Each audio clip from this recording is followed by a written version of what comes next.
कभी कभी जीवन हमें अचानक नहीं तोड़ता, वह हमें बहुत धीरे धीरे थकाता है। इतनी चुपचाप कि हमें पता ही नहीं चलता कि हम कब अपने भीतर से खाली होने लगे। बाहर सब कुछ चलता रहता है, कर्तव्य, संबंध, जिम्मेदारियां, हंसी, बातचीत, पर भीतर कहीं कुछ बैठ जाता है। मनुष्य सुबह उठता है, दिन भर कार्य करता है, रात को सो जाता है, पर उसे यह अनुभव होने लगता है कि वह जी नहीं रहा, केवल निभा रहा है। यह निभाना ही सबसे भारी होता है, क्योंकि इसमें न तो विद्रोह होता है और न ही शिकायत, बस एक मौन थकान होती है जो धीरे धीरे आत्मा तक उतर जाती है। मनुष्य किसी से कह भी नहीं पाता कि उसे क्या हो रहा है, क्योंकि उसके पास अपने दुहक के लिए कोई ठोस कारण नहीं होता, और बिना कारण का दुहक सबसे अकेला दुहक होता है। मनुष्य अक्सर सोचता है कि दुहक तभी होता है जब कुछ गलत घट जाए, पर सत्य यह है कि कभी कभी सब कुछ ठीक होने के बाद भी मन ठीक नहीं रहता। यही वह क्षण होता है जब आत्मा संकेत देती है कि समस्या घटनाओं में नहीं, दृष्टि में है। हम बहुत समय से बाहर की ओर देख रहे हैं, लोग क्या कहेंगे, परिणाम क्या होगा, भविष्य कैसा होगा, और इसी बाहर देखने की आदत में हमने अपने भीतर देखना छोड़ दिया है।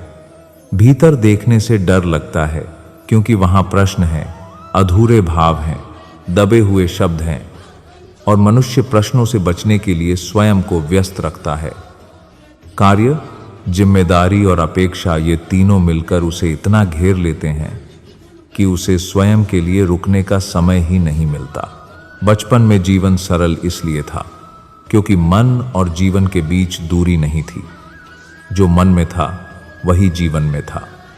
जैसे जैसे मनुष्य बड़ा होता गया, उसने सीख लिया कि क्या कहना है और क्या छिपाना है, कहाँ हंसना है और कहाँ मौन रहना है।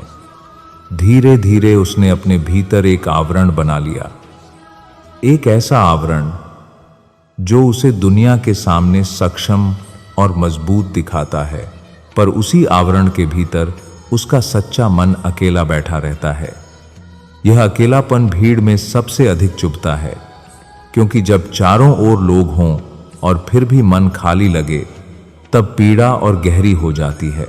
मनुष्य का सबसे बड़ा दुहक यह नहीं है कि उसे चोट लगती है, उसका सबसे बड़ा दुहक यह है कि वह अपनी चोट को स्वीकार नहीं करता। वह स्वयं से कहता है, सब ठीक है, सब संभाल लूंगा, और यही संभालना एक दिन बोझ बन जाता है।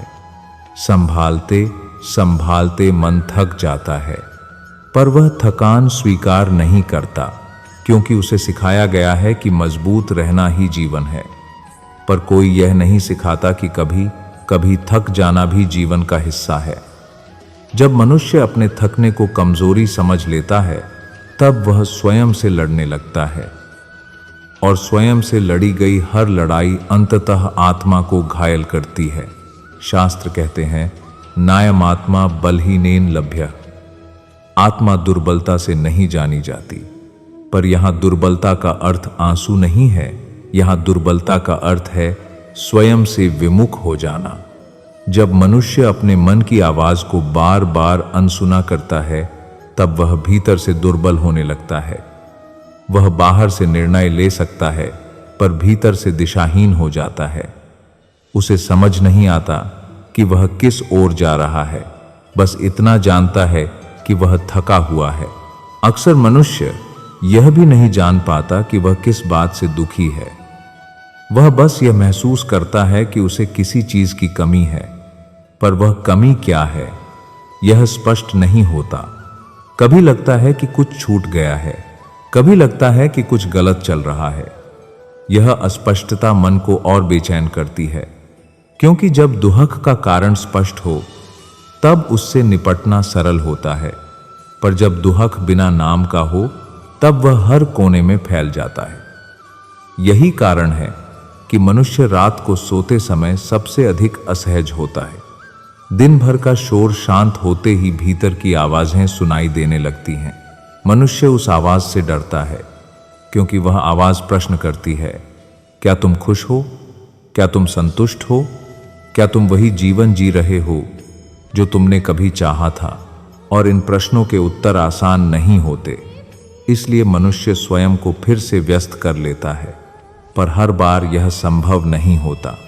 कभी कभी जीवन स्वयं ही विराम दे देता है, कभी थकान बनकर, कभी उदासी बनकर, कभी एक अनाम शून्यता बनकर। यह विराम दंड नहीं होता, यह अवसर होता है, स्वयं की ओर लौटने का अवसर। भारतीय परंपरा में आत्मा को साक्षी कहा गया है, जो सब देखती है, सब सहती है, पर बहुत कम बोलती है। जब वह बोलती है तो संकेतों में बोलती है। मन की बेचैनी, हृदय की भारीपन, जीवन में रस का कम हो जाना, ये सब आत्मा के संकेत हैं, पर हम इन्हें समस्या मान लेते हैं, जबकि ये संकेत होते हैं। संकेत कि अब जीवन को थोड़ी गहराई से देखने की आवश्यकता है। संकेत कि अब केवल निभाने से आगे बढ़कर जीने का समय है। मनुष्य को यह भी सिखाया गया है कि दूसरों की चिंता करना महानता है, पर उसे यह नहीं सिखाया गया कि स्वयं की चिंता करना भी उतना ही आवश्यक है। जब मनुष्य केवल दूसरों के लिए जीता है और स्वयं को पीछे छोड़ देता है, तब वह भीतर से खोखला होने लगता है। वह सब कुछ दे देता है, पर स्वयं के लिए कुछ बचा नहीं पाता। और जब एक दिन उसे यह एहसास होता है कि वह स्वयं को ही खो बैठा है, तब बहुत देर हो चुकी होती है। पर जीवन की सुंदरता यही है कि वह देर से सही, पर अवसर अवश्य देता है। यह कथा उसी अवसर की कथा है। यह कथा किसी महान व्यक्ति की नहीं है। यह कथा हर उस साधारण मनुष्य की है जो चुपचाप अपने भीतर प्रश्न लेकर चलता है। यह कथा उन लोगों के लिए है जो कहते नहीं पर सहते बहुत हैं, जो दिखाते नहीं पर महसूस बहुत करते हैं, जो बाहर से स्थिर दिखते हैं पर भीतर बहुत कुछ समेटे हुए हैं। यह कथा यह नहीं कहती कि सब कुछ बदल जाएगा। यह कथा यह कहती है कि दृष्टि बदलेगी, और जब दृष्टि बदलती है तब जीवन स्वयं बदलने लगता है। इस कोमल स्मरण के साथ कि यदि तुम्हारा मन भारी है तो तुम गलत नहीं हो। संभव है तुम बहुत समय से स्वयं को सुने बिना जीते आए हो। यह भारीपन कमजोरी नहीं है, यह आत्मा का बुलावा है। बुलावा अपने भीतर लौटने का, अपने आप से मिलने का। और जब मनुष्य इस बुलावे को स्वीकार करता है, तब उसकी यात्रा आरंभ होती है बाहर से भीतर की ओर। जब मनुष्य पहली बार यह स्वीकार कर लेता है कि उसका मन भारी है, तब यह स्वीकार अपने आप में बहुत बड़ी बात होती है, क्योंकि इससे पहले वह स्वयं से झूठ बोलता आ रहा था। वह हर दिन अपने मन को समझाता रहा कि सब ठीक है, कि बस थोड़ा और सह लो, कि समय के साथ सब संभल जाएगा। पर मन कोई वस्तु नहीं है जिसे टाल दिया जाए। मन एक जीवंत अनुभूति है, और जब उसे बार बार अनदेखा किया जाता है, तब वह धीरे धीरे थक कर मौन हो जाता है। यही मौन सबसे खतरनाक होता है, क्योंकि इसमें शिकायत नहीं होती, इसमें आंसू नहीं होते, बस एक भीतर भीतर घुलती हुई उदासी होती है, जो मनुष्य को सामान्य दिखने देती है, पर भीतर से खाली कर देती है। मनुष्य का मन स्वयं से इसलिए भागता है, क्योंकि स्वयं से मिलने का अर्थ है सच से मिलना, और सच हमेशा आरामदायक नहीं होता। सच यह होता है कि मैंने कई बार अपने मन की सुनी नहीं।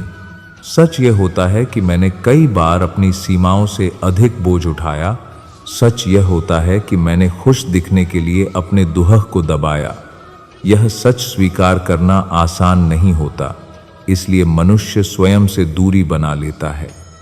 वह दूसरों की समस्याओं में उलझ जाता है, दूसरों की अपेक्षाओं को पूरा करने में लग जाता है, ताकि उसे अपने भीतर झांकने का समय ही न मिले। धीरे धीरे यह दूरी आदत बन जाती है। मनुष्य अपने ही मन से अजनबी हो जाता है। वह यह नहीं जान पाता कि उसे किस बात से चोट लगी, किस बात ने उसे तोड़ा, किस क्षण उसने स्वयं को पीछे छोड़ दिया। वह बस यह जानता है कि अब उसे कुछ अच्छा नहीं लगता। यही वह अवस्था है जहां जीवन रंगहीन लगने लगता है। वही चीजें जो कभी आनंद देती थीं अब बोझ लगने लगती हैं। वही संबंध जो कभी सहारा थे अब औपचारिक प्रतीत होने लगते हैं। और मनुष्य स्वयं को दोष देने लगता है, शायद मुझ में ही कुछ कमी है।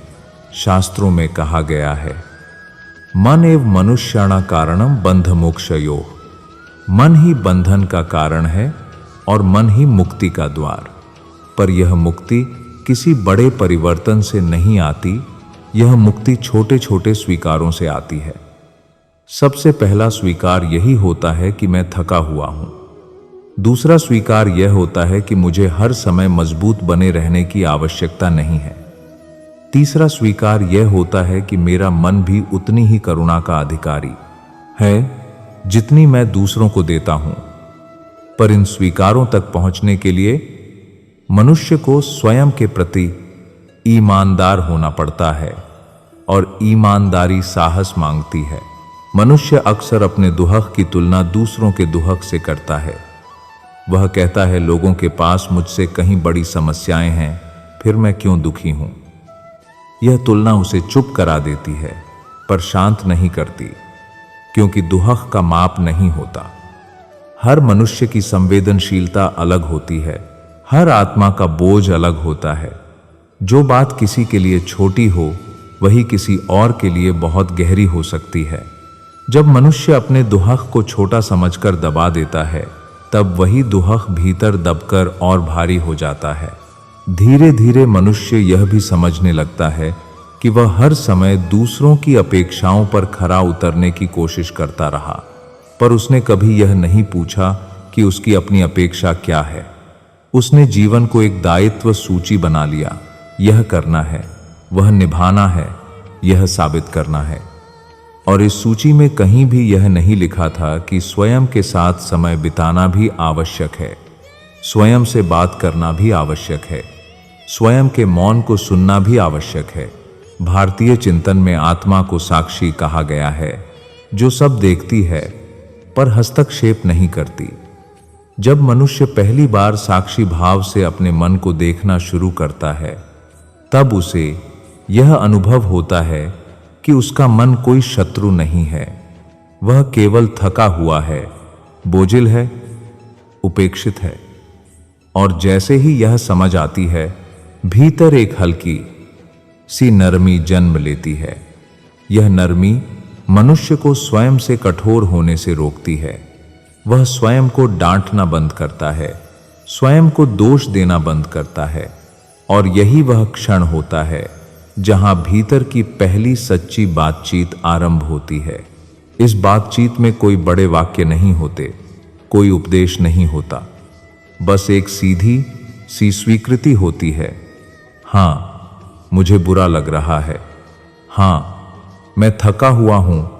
हाँ, मैं हर समय ठीक नहीं हूं। यह स्वीकृति मनुष्य को कमजोर नहीं बनाती, यह उसे हल्का बनाती है, क्योंकि अब वह अकेले ढो नहीं रहा, अब वह देख रहा है। और जो देख सकता है वही समझ सकता है। इस शांत बोध के साथ कि मन से भागना समस्या का समाधान नहीं है। समाधान है मन के पास बैठ जाना, बिना उसे बदले, बिना उसे ठीक करने की कोशिश किए, केवल उसे सुनना। क्योंकि कई बार मन को समाधान नहीं चाहिए होता, उसे केवल सुने जाने की आवश्यकता होती है। जब मनुष्य अपने मन के पास बैठना सीख लेता है, तब उसे सबसे पहले जिस चीज का सामना करना पड़ता है वह है मौन। यह मौन बाहर का नहीं होता, यह भीतर का होता है। और यही मौन सबसे अधिक असहज करता है, क्योंकि इस मौन में वह सब उभरने लगता है जिसे मनुष्य वर्षों से दबाता आया है।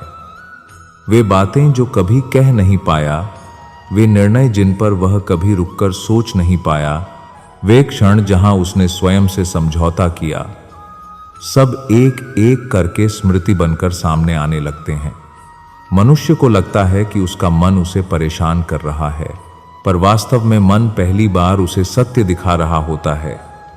यह सत्य कठोर नहीं होता, पर ईमानदार होता है, और ईमानदारी हमेशा थोड़ी चुभती है। मनुष्य मौन से इसलिए डरता है क्योंकि मौन में वह अपनी ही आवाज सुनता है। दिन भर जिन शब्दों, कार्यों और जिम्मेदारियों के शोर में वह स्वयं को छिपाए रहता है, मौन उन सब परतों को धीरे धीरे हटाने लगता है। और जब परतें हटती हैं, तब नीचे बैठा हुआ मन दिखाई देता है, थका हुआ, अधूरा, पर अभी भी जीवित। मनुष्य को यह देखकर भय लगता है, क्योंकि उसने स्वयं को हमेशा मजबूत, व्यवस्थित और संतुलित देखने की आदत बना ली थी। अब जब वह अपने भीतर की अव्यवस्था देखता है, तो उसे लगता है कि शायद वह टूट रहा है, पर सच यह है कि वह टूट नहीं रहा, वह खुल रहा है। शास्त्रों में कहा गया है, यदा संहरते चाय कूर्मो जानीव सर्वशः। जैसे कछुआ अपने अंगों को समेट लेता है, वैसे ही ज्ञानी पुरुष मन को भीतर की ओर खींच लेता है।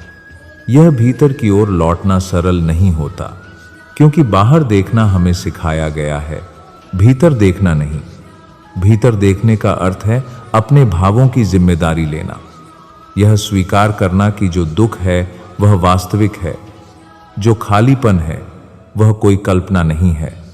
और यह स्वीकार मनुष्य को कमजोर नहीं बनाता, यह उसे सच्चा बनाता है। धीरे धीरे दबे हुए भाव ऊपर आने लगते हैं। कभी अचानक आंखें भर आती हैं बिना किसी स्पष्ट कारण के। कभी किसी पुरानी बात पर मन अटक जाता है जो वर्षों पहले घट चुकी होती है। कभी किसी व्यक्ति की याद मन को भारी कर देती है, जबकि बाहर से लगता है कि अब उस बात का कोई महत्व नहीं होना चाहिए। पर भाव समय नहीं देखते। वे तब आते हैं जब उन्हें पहली बार सुरक्षित स्थान मिलता है, और जब मनुष्य स्वयं के पास बैठना सीख लेता है, तब पहली बार मन को यह सुरक्षा मिलती है कि अब उसे दबाया नहीं जाएगा। इस प्रक्रिया में मनुष्य को यह भी समझ में आने लगता है कि वह हमेशा दूसरों की भावनाओं को समझता रहा, पर उसने अपने भावों को कभी पूरी अनुमति नहीं दी। उसने स्वयं से कहा, यह छोटी सी बात है, इसे जाने दो। पर छोटी सी बात भी तब बड़ी हो जाती है जब उसे बार बार अनदेखा किया जाए। मनुष्य का मन कोई संग्रहालय नहीं है जहां दर्द को सजाकर रखा जाए। मन को भी उतना ही प्रवाह चाहिए जितना जीवन को, और जब प्रवाह रुकता है तब भाव बोझ बन जाते हैं। भारतीय चिंतन में मन को तरंगों से भरे सागर की उपमा दी गई है।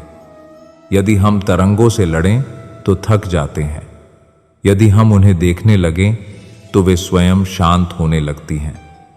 मन भी ऐसा ही है। जब मनुष्य अपने भावों से लड़ना छोड़ देता है और उन्हें केवल देखता है, तब उनमें एक स्वाभाविक शांति आने लगती है। यह शांति बाहर से थोपी नहीं जाती, यह भीतर से उभरती है, और यही शांति स्थायी होती है। इस चरण में मनुष्य यह भी अनुभव करता है कि उसे हर बात का उत्तर तुरंत नहीं चाहिए। पहले वह हर उलझन को तुरंत सुलझाना चाहता था, पर अब वह प्रश्नों के साथ रहना सीख रहा है। वह यह समझने लगता है कि कुछ प्रश्न समय के साथ अपने आप उत्तर बन जाते हैं, और यह समझ मन को हल्का कर देती है। अब मनुष्य मौन से भागता नहीं, वह मौन में बैठ सकता है, और यही बैठना भीतर की सबसे बड़ी यात्रा होती है, इस गहन बोध के साथ कि मौन कोई शत्रु नहीं है। मौन वह स्थान है जहां आत्मा पहली बार स्वयं को व्यक्त कर पाती है। यदि आज तुम्हें मौन असहज लग रहा है, तो यह संकेत है कि भीतर कुछ सच्चा उभर रहा है। उससे मत भागो, उसे देखो, उसे समझो, क्योंकि जो आज भारी लग रहा है वही कल तुम्हें हल्का करेगा। जब मनुष्य मौन में बैठना सीख लेता है और अपने दबे हुए भावों को बिना भय देख पाता है, तब उसके सामने एक और सत्य प्रकट होता है, अतीत। वह अतीत जिसे उसने कभी बहुत कसकर पकड़ रखा था, या जिसे वह बार बार अनदेखा करता रहा था। स्मृतियां अब आरोप लगाने नहीं आती, वे केवल यह दिखाने आती हैं कि कहां कहां मनुष्य ने स्वयं से समझौता किया था। कभी किसी अपने के लिए स्वयं को छोटा कर लिया, कभी किसी परिस्थिति में अपनी बात दबा ली, कभी केवल इसलिए मौन रह गया क्योंकि उसे टकराव से डर लगा। ये स्मृतियां अब उसे दोषी ठहराने नहीं आती, वे केवल यह कहती हैं, तुमने तब वही किया जो तब कर पाए। और यही वाक्य भीतर की कठोरता को पहली बार नरम करता है। मनुष्य का सबसे गहरा दुहक यह नहीं होता कि उसके साथ क्या हुआ। उसका सबसे गहरा दुहक यह होता है कि वह स्वयं को इसके लिए कभी क्षमा नहीं कर पाता। वह बार बार अतीत को दोहराता है, स्वयं को कटघरे में खड़ा करता है और कहता है, मुझे ऐसा नहीं करना चाहिए था, मुझे तब बोलना चाहिए था, मुझे मजबूत बनना चाहिए था। पर उस समय का मन, उस समय की समझ और उस समय की परिस्थितियां आज के समान नहीं थीं। जब मनुष्य यह अंतर समझने लगता है, तब उसके भीतर करुणा जन्म लेती है, पहले दूसरों के लिए नहीं, स्वयं के लिए। यही करुणा आत्मा को पहली बार विश्राम देती है। शास्त्र कहते हैं, क्षमा वीरस्य भूषणम, क्षमा वीरों का आभूषण है। पर यह क्षमा केवल दूसरों को देने के लिए नहीं है, यह स्वयं को देने के लिए भी उतनी ही आवश्यक है। स्वयं को क्षमा करना कोई कमजोरी नहीं है, यह साहस है। यह स्वीकार करना कि मैं अपूर्ण था, मैं सीख रहा था और मैं आज भी सीख रहा हूं। जब मनुष्य यह स्वीकार कर लेता है, तब अतीत की पकड़ ढीली पड़ने लगती है। स्मृतियां अब पीड़ा नहीं देती, वे अनुभव बन जाती हैं। और अनुभव जब बोझ नहीं रहते, तब वे ज्ञान में बदल जाते हैं। धीरे धीरे मनुष्य यह भी समझने लगता है कि अतीत को मिटाया नहीं जा सकता, पर उससे चिपके रहना भी आवश्यक नहीं है। अतीत को सम्मान के साथ विदा किया जा सकता है, यह कहकर कि तुमने मुझे बहुत कुछ सिखाया, पर अब मुझे आगे बढ़ना है। यह विदाई किसी क्रोध में नहीं होती, यह विदाई शांति में होती है। और जब यह विदाई भीतर से हो जाती है, तब मनुष्य पहली बार वर्तमान में पूरी तरह उपस्थित हो पाता है। वह हर क्षण को भविष्य की चिंता या अतीत के पछतावे से नहीं देखता, वह उसे जैसा है वैसा स्वीकार करता है। इस चरण में मनुष्य के भीतर एक नई कोमलता जन्म लेती है। वह स्वयं से कठोर शब्दों में बात करना छोड़ देता है। वह स्वयं को यह कहने लगता है, तुमने बहुत सहा है, अब थोड़ा रुक सकते हो। तुम हर समय सही नहीं हो सकते और इसमें कुछ भी गलत नहीं है। यही कोमलता जीवन को बदलने लगती है, क्योंकि जब भीतर कोमलता आती है, तब बाहर की कठोरता भी कम चुभती है। संसार वही रहता है, परिस्थितियां वही रहती हैं, पर मनुष्य का उनसे संबंध बदल जाता है।